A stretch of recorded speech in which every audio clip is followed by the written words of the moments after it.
Hello everyone. Today we talk about how to fix the app of Reddit.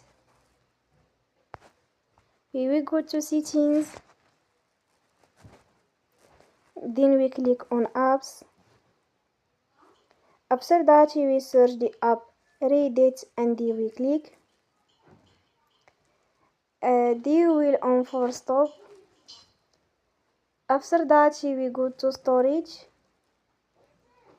Then we click on clear cache.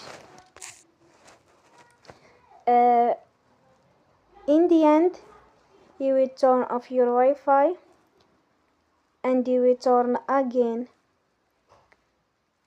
Don't forget to support us by like and subscribe. See you next time and thank you for watching.